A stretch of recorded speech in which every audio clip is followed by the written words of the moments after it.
What's up, everybody, and welcome to this week's episode of the Man's Podcast. My name is Bryan Brozy. I'm joined by my friend and co-host, Keoni Tita. Keoni, how are you today?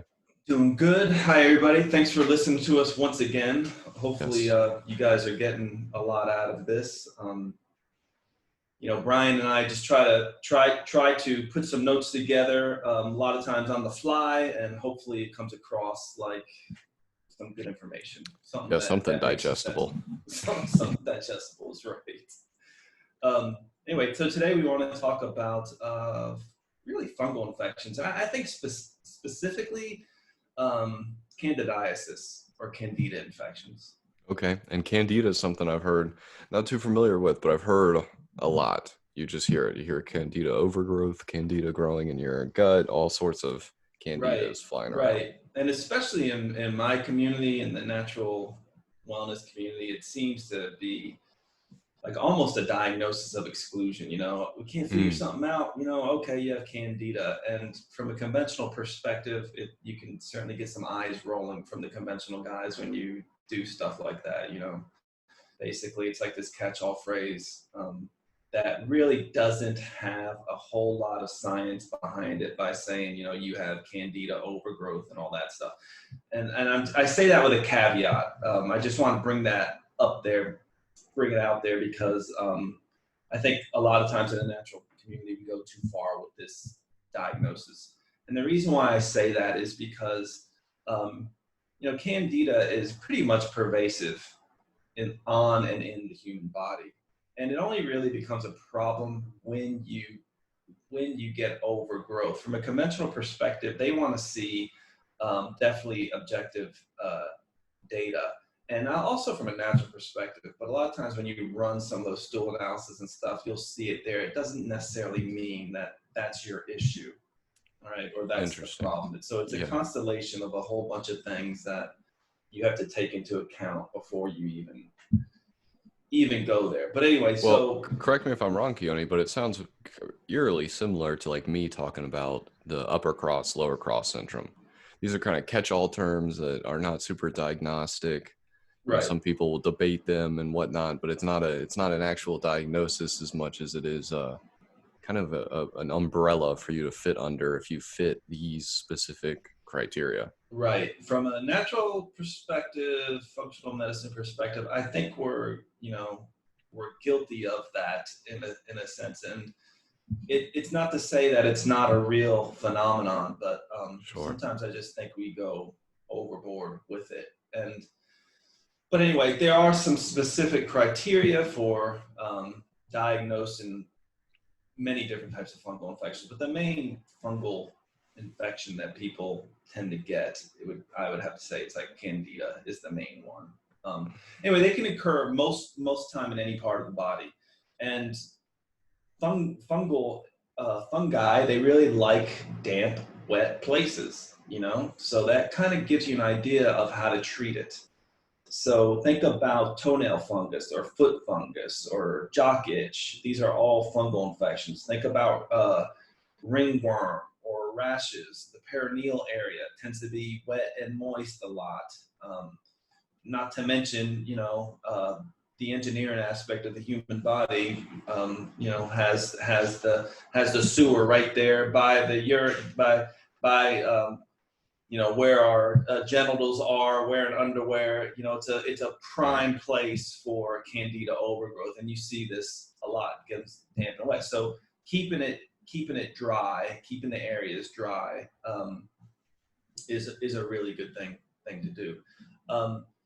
For the most part, from a conventional perspective, they don't really diagnose Candida unless the person is immunocompromised, right? So you may see a lot of these infections on somebody who has maybe has gone through chemotherapy, or maybe has HIV/AIDS, where their immune system is just not functioning appropriately, and you'll see, these infections, Candida overgrowth. You may see it in the mouth. You may see thrush, white patches in the mouth. You may see fungal infections all over the skin and all that stuff. And that's where it really can become a problem and really become life-threatening. But for most people, it's just an annoyance for the most part. And a lot of it is easily treatable with over-the-counter type medications. Well, so you mentioned a few of the thrush and some of the, I guess, signs, but can you talk a little bit more about the symptoms that someone's going to experience? Yep. So really what people are going to experience, especially when it's on the skin, is it's going to be itchy. And it's not just going to be itchy, it's going to be like this voluptuous itching where the more you scratch, the more you want to scratch. Pretty much you're scratching away your skin and creating, you know, abrasions and stuff like that. And it's like, you know, you just can't get relief from it. Right. Okay. You'll see rashes, like redness of the skin. You'll see flaking of the skin. And a lot of times, like you said, it's in, you know, kind of moist areas. Mm-hmm. A lot of times when it infects the nail beds, you'll see the nails get thicker and become very yellowish. Okay. And that's a fungal infection that's kind of, you know, nail fungus is really hard to treat. I mean, it is treatable, and we have our own little scheme of how we do it at our clinic, but it's definitely hard to treat. A lot of time. Is it the cellular makeup of something that would be growing on the nail bed that would make it so difficult to treat? Or well, it has protection from the actual nail bed itself, which makes it difficult to treat. It can get deep into the nail bed, so you don't have access to put topicals on it. So a lot of times topicals don't work. When you're treating it, you have to treat it, you know, with some type of antifungal cream, whether natural or unnatural, and put it all over the nail bed as well as all over the foot or hands, because if you're just treating the nails, it's probably all over the skin too that you don't see. It can just get reinfected. And usually you have to treat and keep treating until the new nail completely grows out. For a toenail, that can take up to a year. Yeah. You know? Mm-hmm. And if it's really bad, sometimes, you know, you just want to remove the nail bed, which, you know, and then you apply an antifungal until the new nail comes back out. And, you know, and we're talking about topicals here, but a lot of these also, there's antifungal medications that you can take orally, but many of them have a lot of issues, are very hard on the liver, you know, create side effects. You can have, some people can have, you know, severe allergic reactions from them. So a lot of the oral antifungals are very, very hard on the liver. So it's like one of the things that if you're going to take that, you really want to minimize that as much as you can. Interesting. Okay. But we talked about people being immunocompromised. The other thing that fungal infections really like is they just like poor sugar environments. And what I mean by that is, you know, if you're eating a lot of sugar or you're diabetic, that you will be at higher risk for these fungal infections. So diabetes with poor sugar control are going to be more prone to them. Another thing that people will get a lot of times when people take antibiotics, right, and you completely destroy the flora in the body, in and on the body. So you're destroying the bacteria, you're destroying all that flora that keeps fungal infections in check, keeps the Candida in check. You can see an explosion of Candida after antibiotic use. Mm-hmm. And that's, and not even after, even during, you can see it happen there. Right. It's interesting how sugar just consistently circulates to be, it just kind of feeds the things we don't want. I mean, it really does. Right. I know you and I mentioned or talked about one time I was shadowing at a cancer clinic, and they were using some sort of injection with sugar to provide the chemo directly or a little bit more specific to the cancer cells because of how much they love cancer. And it's just interesting, you know, so does the Candida. Yep. Candida definitely likes a sugar environment. So, and that's part of the treatment, especially with people in my realm of healthcare. It's like, just get rid of the sugar, especially the refined sugars, as much as you can. The problem with that is it's not going to be a wow factor. You know, it's like, okay, so I got sugar out of my diet and all of a sudden my fungal infections are gone. I've just never seen that. That's a great adjunct to the therapy, but you definitely have to treat it locally to get rid of it. Gotcha. Okay. It's also related to high levels of estrogen sometimes can high and low, really. High levels of estrogen can make it pretty miserable, especially in the vaginal flora, but also low levels of estrogen too.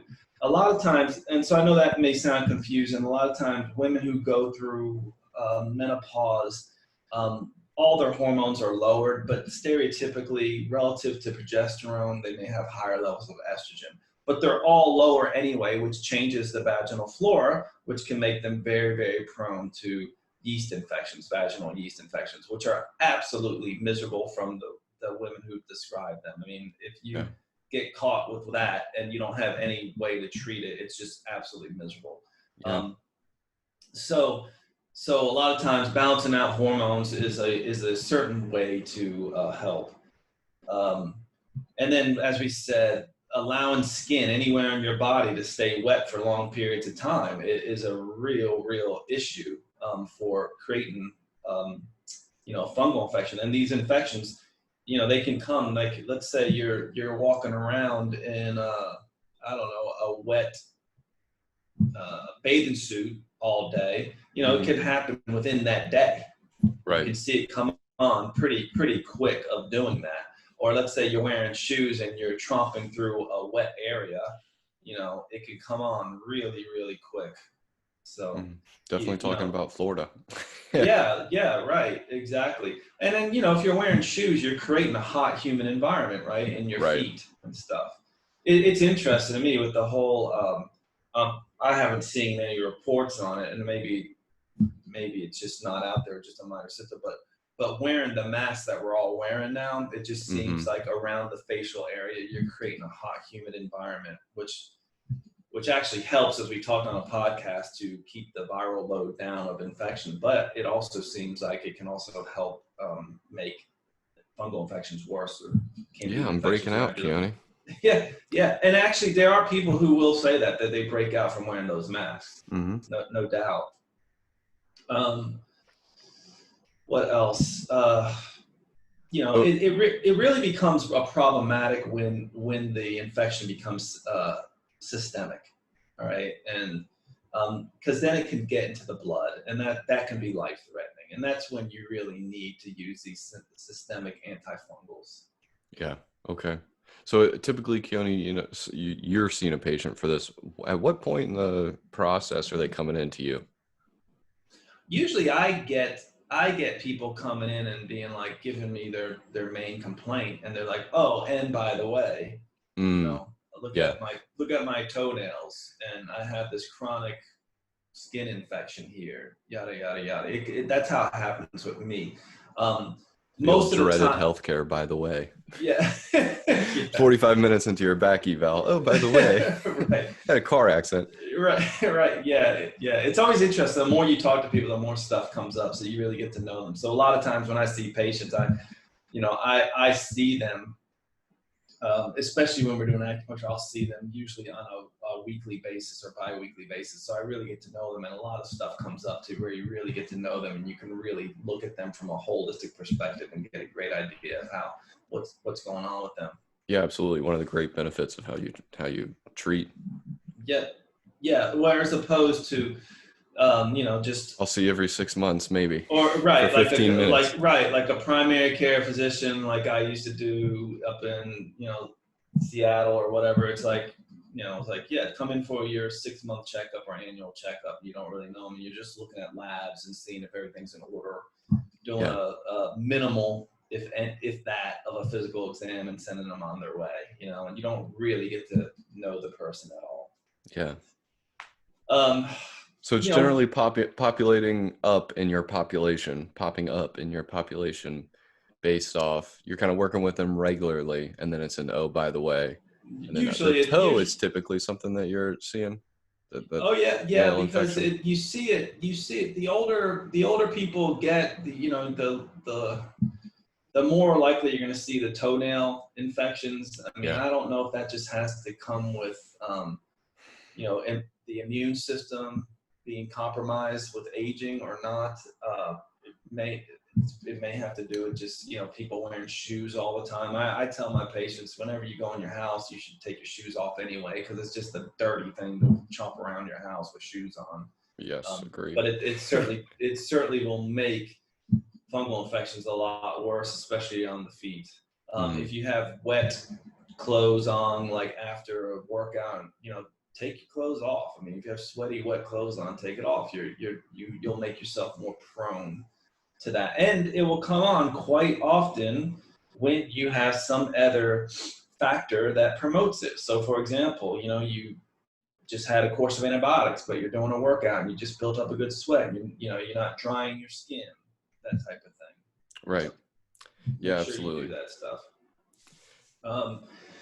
So how, conventional treatment really is, they use medications called antifungals. They're topical or oral. And in the natural health care, we tend to do that too, but we look at it more from a holistic perspective, specifically looking towards the gut, treating the gut. If you treat the gut and make sure the flora there is good, you're basically tonifying the whole immune system. Depending on where the infection is, if it's on the skin and it's not too bad, it's usually just treated with topicals. If it's, really bad toenail fungus or systemic candidiasis, it's all over the gut and everything. Typically, they're going to treat with more systemic antifungals, either oral or IV. But from a natural perspective, the first thing that we will tend to do is just dietary modifications. So limiting the refined carbohydrates, so it's pastas, bread, sweets, soft drinks. These things do really, really help. And so that's your first point of attack for that patient you mentioned. That's the first point of attack, going over that and really making sure that their blood sugar levels are stable, they're eating healthy. Because over time, even though it's not a short-term solution by any means, but over time, it really will keep infections down. Because a lot of times people will get them recurrently. And most people have had some type of fungal infection and know what it's like, either on their scalp or their feet or whatever, in their perineal area, on the side of their legs, wherever they know it. And it's just miserable. It's just itchy and feels awful, and it needs to be treated right away. Yeah. The other thing that we do is we will also use probiotics, and that's just about balancing out the flora. Okay, so oral probiotics, there's lots of studies on it, specifically lactobacillus. It is associated with decreasing the amount of yeast, especially vaginal yeast. It's very, very helpful to do that. And those are kind of the main things we do, besides making a good environment, keeping a good environment on the body, like making sure that it's not damp and hot and humid and that type of thing. Right. Yeah, absolutely. Since I was told a nasty story last podcast, I can't give up the opportunity to share another one. But the only time that I dealt with one of these, Keoni, was when I was in college and I had just started personal training. And I was going from, and mind you, this is in Alabama in the summer as well. So I'm going from working out, then I'll train a client, and I'll go sit in class, and I'll come back and train a client, all while wearing that kind of, that Under Armour type, not Under Armour specifically, but that type of Under Armour undergarment. And right. Sure enough, I mean, in a week or so of doing that like an idiot without changing anything for 3 or 4 hours. Yeah, you'll pop up. And I've had similar situations happen like that with me. And I just want to reiterate, I mean, this is normal to get. I mean, I've had some people freak out because they read on the internet, if you're immunocompromised, you get a fungal infection. Most people have had that, and it doesn't necessarily mean.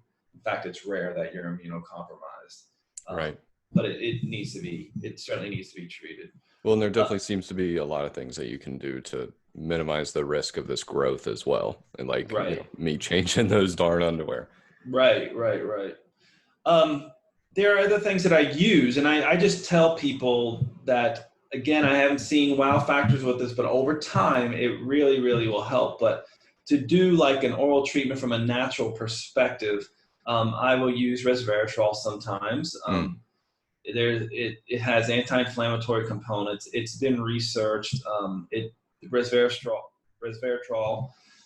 demonstrated potent antifungal properties. And of course, it's definitely safer than drugs such as the antifungals out there, like amphotericin B. That's one of them that they compared it to. So anyway, it has some decent research on it. Another compound that I'll use is something called berberine. It's found in herbs like golden seal. Yeah. Again, it's demonstrated antifungal effects, especially against Candida. And it just interferes with the fungal infection's ability to penetrate and adhere to host cells. It's really good. The other thing that berberine does is it is kind of like a natural metformin, so it helps to lower blood sugar levels or help stabilize them. So that may be another indirect there's 2 for way, 1. that it may help. Another Was this thing, the second thing you're using, Keoni? The first thing for that patient that you discover has this issue was the dietary changes. dietary changes, environment, like make sure the environment is good, right? So you're not creating an environment where you get a lot of growth. After that, I may choose one or a few of these treatments that I'm going over right now to just help people with it. And by the way, I'm certainly not against my patients. I'll tell them, I'll say, look, here's a natural treatment that you can do, but if it's a minor skin irritation, I mean, dang, just go to the store and get an antifungal cream and put it, just put it on there. That's not a problem. I know, and a lot of times that will take care of it in quite a few days, but it is symptom management, because a lot of times it will come back if you don't get the other stuff in order. So a lot of times I'm combining this with the, some of the topical antifungals that you can find at any drugstore. I got you. Okay. Especially if it's a topical issue. If it's more Candida or fungal infection of the GI tract, I mean, I certainly will use more systemic forms of antifungals. And one of the best, I think one of the best antifungals to use systemically is nystatin.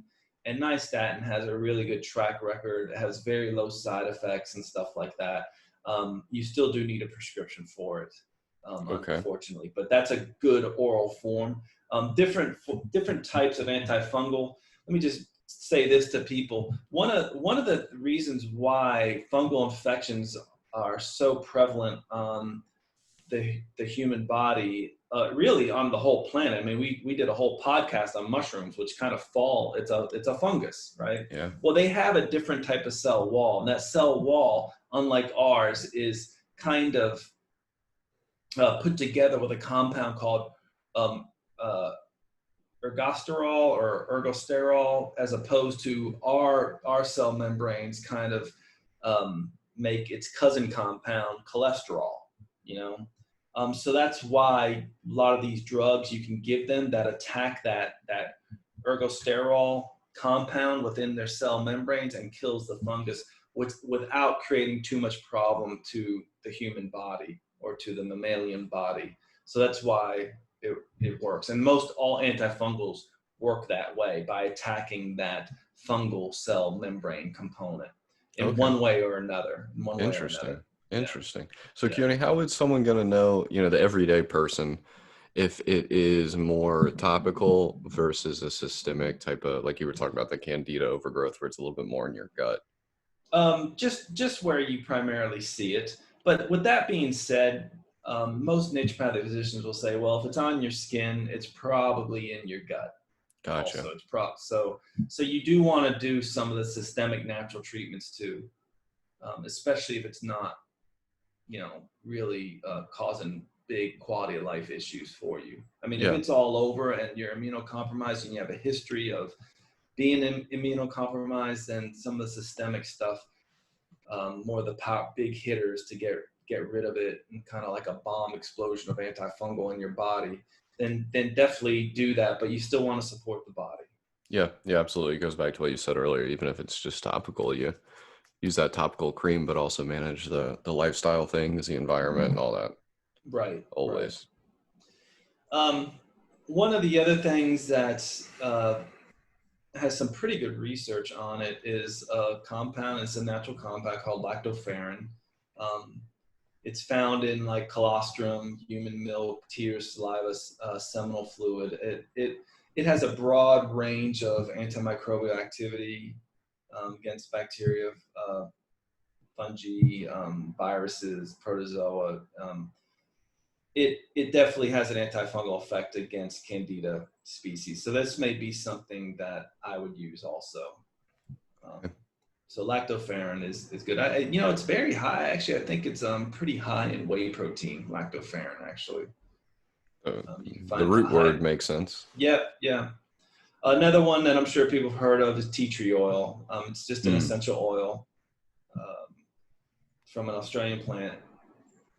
And it has been used for a myriad of things, like treating cold, sore throat, skin infections, insect bites. Has lots of therapeutic properties. It's antiseptic, but it has also been shown to help treat Candida. Yeah, that's one of those that pops up a lot when I was 18 or 19 or whatever, going through that and doing my dark secret Googling. That was one that came up quite a bit. And it will, you can just Google fungal infections and you'll see tea tree oil come up. The couple issues with it. I mean, it's one of those things, if you're treating it, you're going to use it to treat the nail fungus, it doesn't work great. I mean, it will work fine if you just keep applying it and applying it and applying it until a whole new nail comes out. Then it's probably good. And you have to apply it all over the foot as well as the nail beds to get some, some semblance of cure. Can you talk a little bit about why that is, Keoni? Because you've mentioned that a few times. If it's the nail, the whole foot.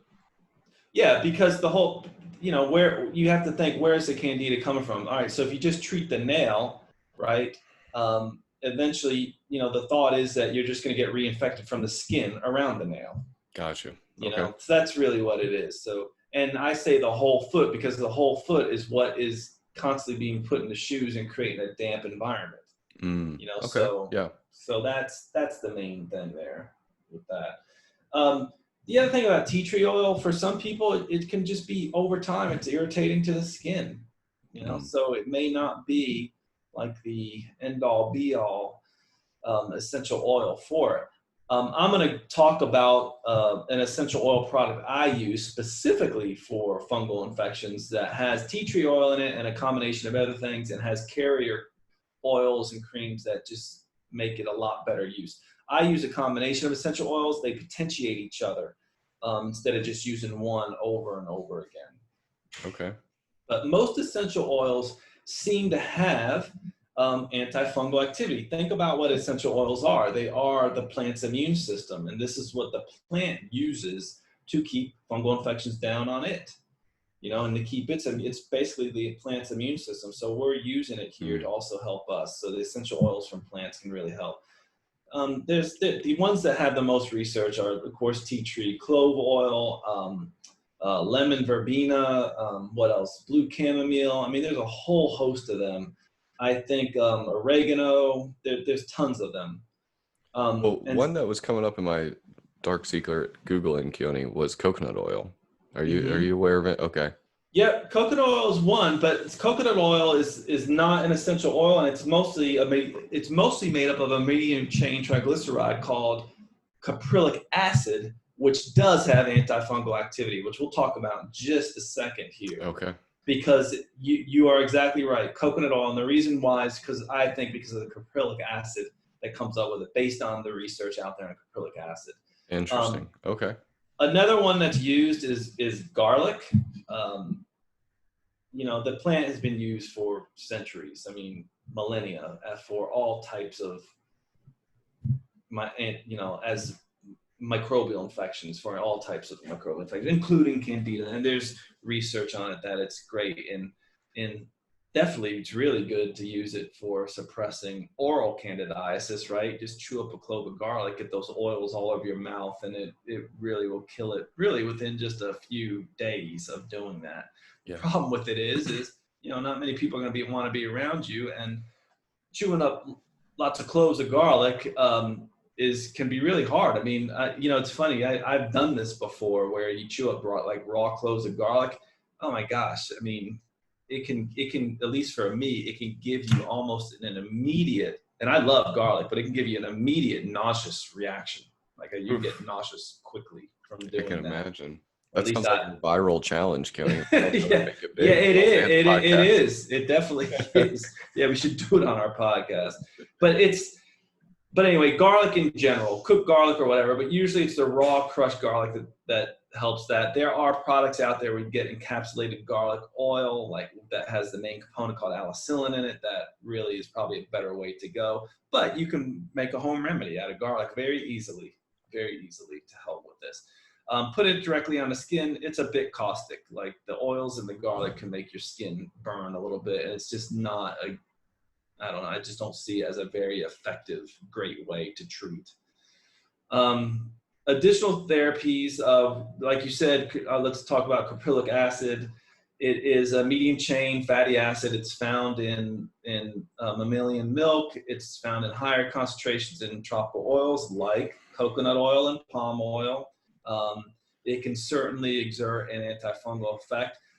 When people hear about coconut oil, they're like, oh, okay, well, I read about it. And what do? They lather it up all over their, let's say, feet, because they think they hear that they read somewhere on the internet that it's great for fungal infections. But think about what the oil does once you put shoes over it. It traps heat in the foot.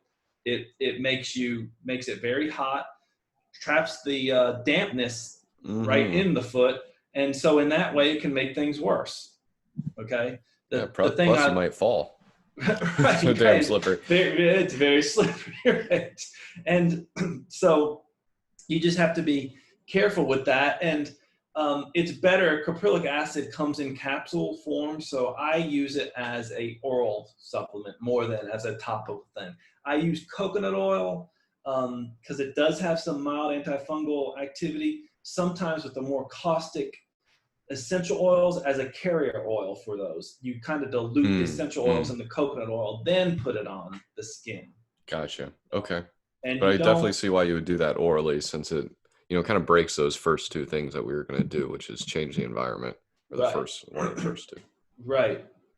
The other thing about, I should have talked about this at the beginning, but talk about it now, is that fungal infections, especially vaginal fungal infections, really like more of an alkaline environment. So pH, that tells you a little bit how to treat it. So if you have let's say, vaginal fungal infection, or a fungal infection in your perineal area, doing a sitz bath with baking soda, which makes it more alkaline, will make it worse.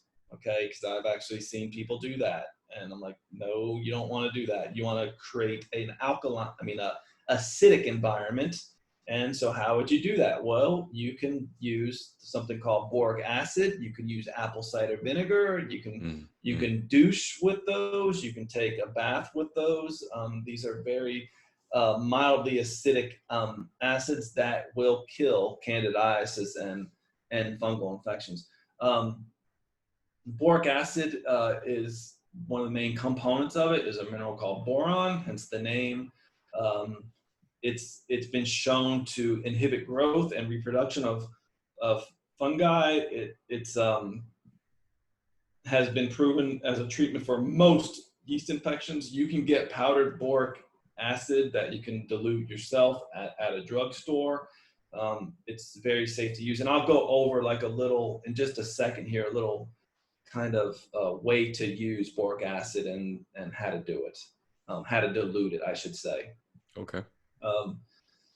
Let's see what else. Oh, this is something that's very interesting. And a lot of people will talk about, well, if you have a fungal infection, well, don't use fungus to treat the infection, right? So what are we talking about? Mushrooms. Well, that's not necessarily true. There are mushrooms out there that stimulate the immune system that would help you fight the fungal infection, even though they are a fungus themselves. So I've seen that on the internet out there. I just want to clarify that, because it can help. Now, it's not going to be like a wow factor where, okay, I take my mushroom extract or whatever mushroom preparation and my fungal infection is gone. That's not going to happen. But over time, it can make a big difference by boosting up your immune system. There's a specific mushroom compound out there called active hexose correlated compound. It's actually a supplement, and it's derived from a certain family of mushrooms. It's been shown to have a protective effect against Candida infections.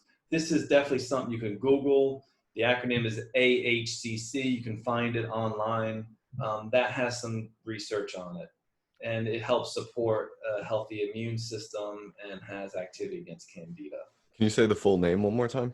Yeah, it's called active hexose correlated compound, or AHCC, active hexose correlated compound.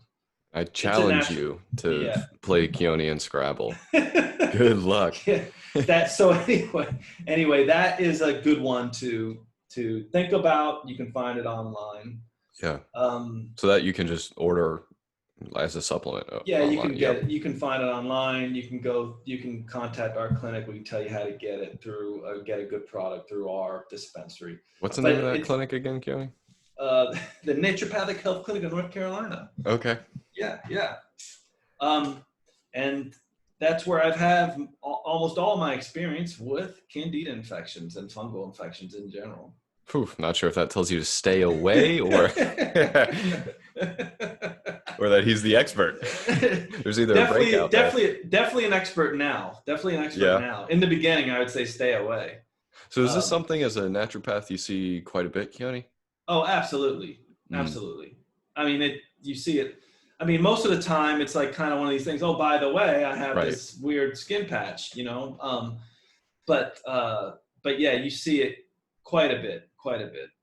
What's interesting to me is quite often, and I know we both experience this as healthcare providers, but the primary care provider, the PCP, the MD someone's typically getting to see, they really don't get to those by the ways, like you mentioned, because you're not having those visits or spending that same level of time with the person. Yeah, there's just not time there. And a lot of times the more you talk to somebody, the more you spark like things that come up in their mind where they don't even think about mentioning. So the more time you spend with them, the better you get to know them. And most primary care docs, unfortunately just don't have the time, know, and I recommend if you're going to see your primary care doc to just write down your questions and all that beforehand. So for me, for a natural medicine visit, the first visit's an hour. Most PCPs are going to spend at the most 15 minutes with you. You probably see the doc at the most that much. And that's just not a lot of time. Yeah. Well, it speaks, I think it was episode 4 where we talked about building a healthcare team. Yep. The time with a healthcare practitioner is invaluable because, like you mentioned, things are just going to kind of come up and slowly build that rapport and flow out and optimize your health.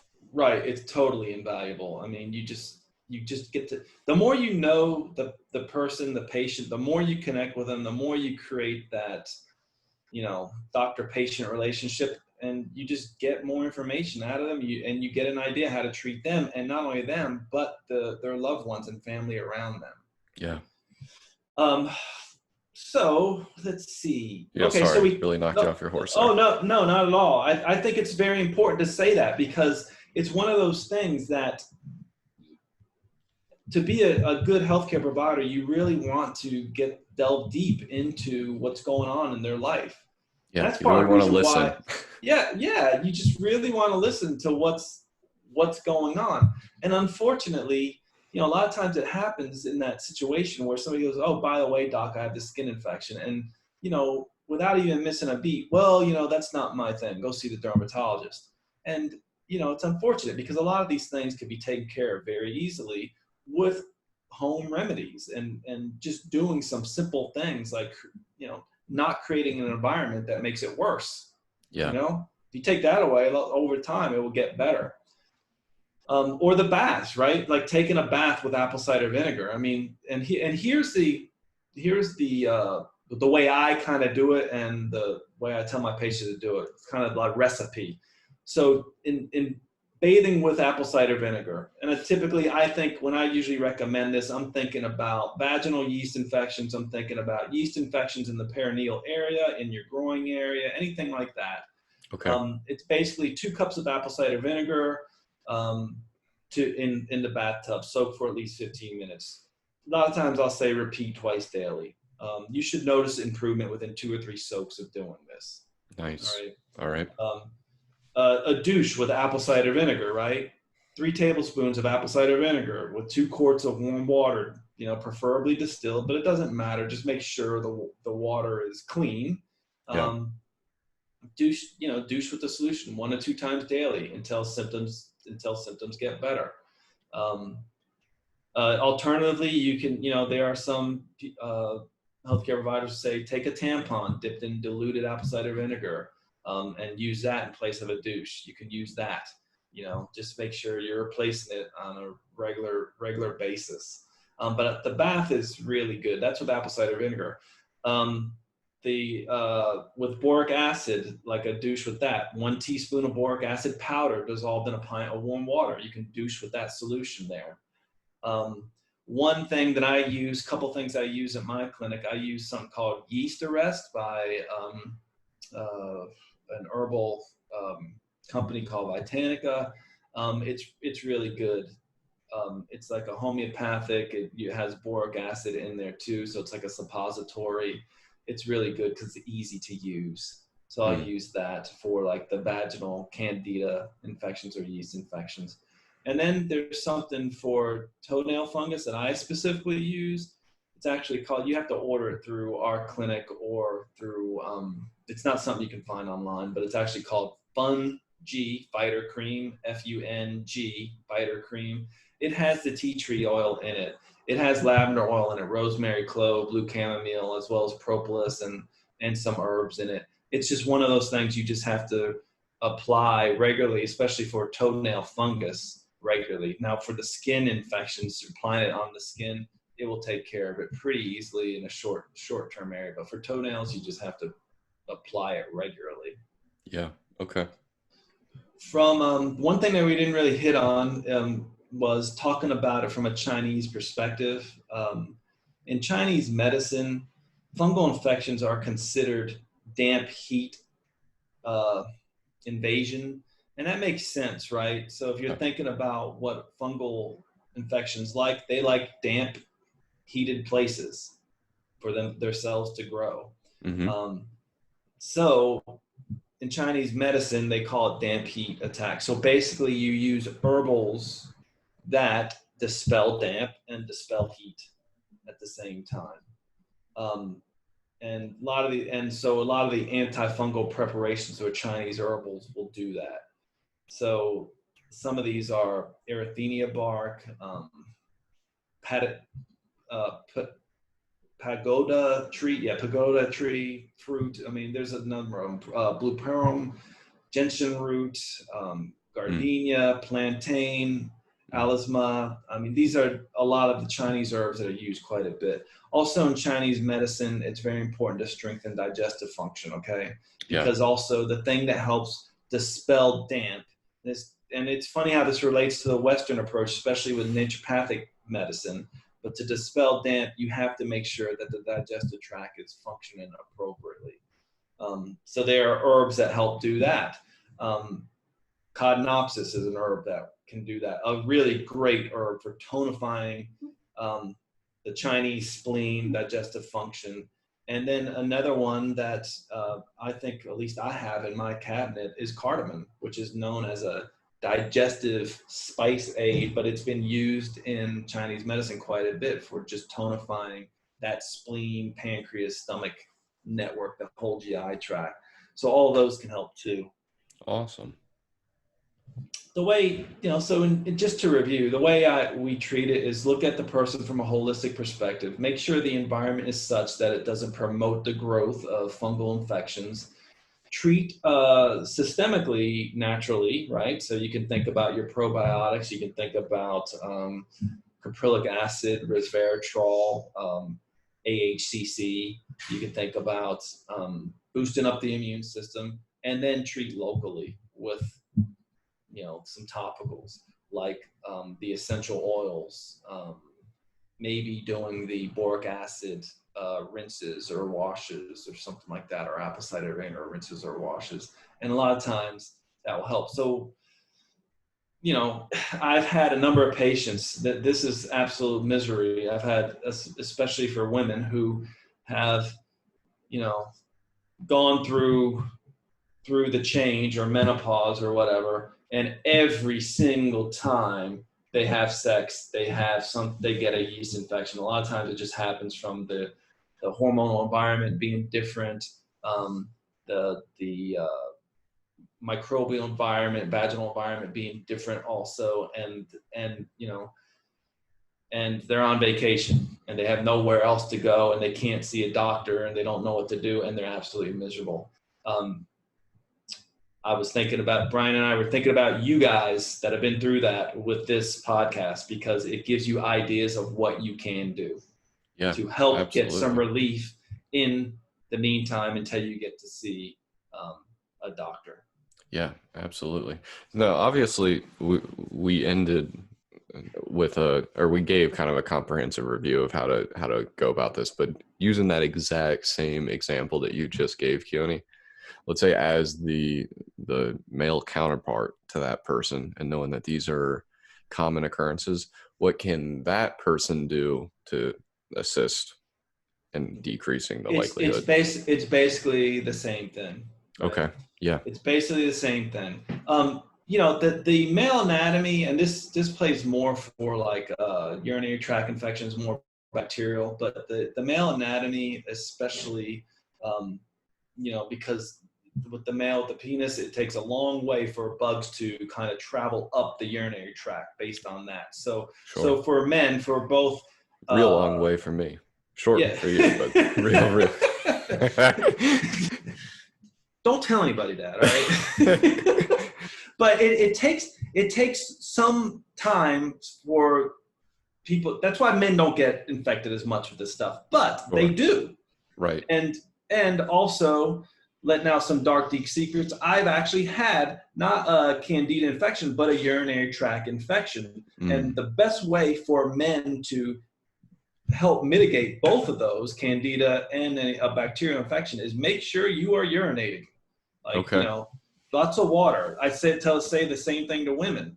Like, drink plenty of water, especially after sex. If you know you're prone to it, make sure you urinate. That can certainly help. But for men, it's the same thing. The topicals work great. You certainly do the boric acid rinses, apple cider vinegar. If you have a convenience store around and it's on the skin, and you can get away with just a topical treatment, then those things are great. They can take care of the problem really quick, within a day or two. It can take care of the problem, and a little bit goes a long way. Yeah. So, I'm certainly not a Luddite in that respect. I mean, definitely those antifungal creams can help, and they're safe to use. They're not, if you have to depend on them over and over and over and over again, then that's a problem. You need to really check systemically to take care of the issue. Yeah. Okay. Awesome. Yeah. That was a great one, Keoni. Anything else? This is one of the ones where I really get to sit back and take notes and learn. No, nothing else. I think at some point, me and you we really need to talk about urinary tract infections, kind of to partner this one. So hopefully we'll talk about that one in the next couple podcasts here. Yeah, that'd be great. All right, everybody. Thank you for listening. Thanks for listening. We'll talk with you next week. Until then, be well. Thanks, everybody. Bye.